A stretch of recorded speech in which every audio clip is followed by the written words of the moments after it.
আসসালামু আলাইকুম ফ্রেন্ডস, আশা করি ভালো আছেন, সুস্থ আছেন এবং বেশ বেশ ভিডিও দেখছেন। নতুন আরেকটি শর্ট ভিডিও নিয়ে আসলাম। আর আজকে কিন্তু শুধু খাওয়া দাওয়া করবো না, মানে রান্নার একটা প্রসেসও ছোট করে আর কি দেখাবো, আপনাদের সাথে শেয়ার করব। তো আজকে প্ল্যানিং হয়েছে বিরিয়ানি। যদিও আমার ভিডিওতে একটু বেশি বেশি বিরিয়ানি খাওয়া হয়, কারণ ভাই পার্সোনালি একটু বিরিয়ানি লাভার। তো তো যাই হোক, আর বিরিয়ানি লাভার না এমন কিন্তু মানুষ খুব কম পাওয়া যায়।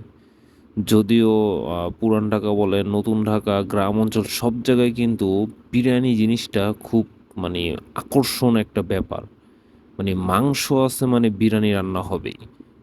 তো মামার বাসায় চলে গিয়েছি মামির হাতে বিরিয়ানি খাবো বলে। আর আমার মামির হাতের বিরিয়ানিটা সত্যি মানে ভালো হয়, অসাধারণ হয়। আর দেখতেই পাচ্ছেন কালারটাও কিন্তু জোস হয়েছে। আর খেতেও খুব মানে কি বলবো আর। আর যদিও এই বিরিয়ানিটা আর কি আপনার বলো গরুর যে সিনার মাংসটা হয় একটু চর্বিযুক্ত, তো এই টাইপের মাংস দিয়ে কিন্তু এই বিরিয়ানিটা রান্না করা হয়েছে। তো প্রসেসটা তো দেখলেন।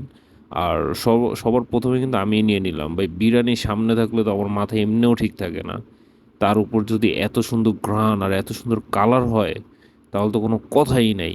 তো নিয়ে নিলাম একদম ফার্স্টেই, শুরুতেই টেস্ট করার জন্য। আর সত্যি বলতে টেস্টটা অসাধারণ হয়েছে।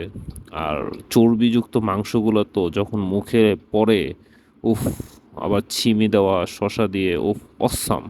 যদি ভিডিওটা ভালো লাগে লাইক কমেন্ট শেয়ার করবেন আর সাপোর্ট করবেন। আল্লাহ হাফেজ।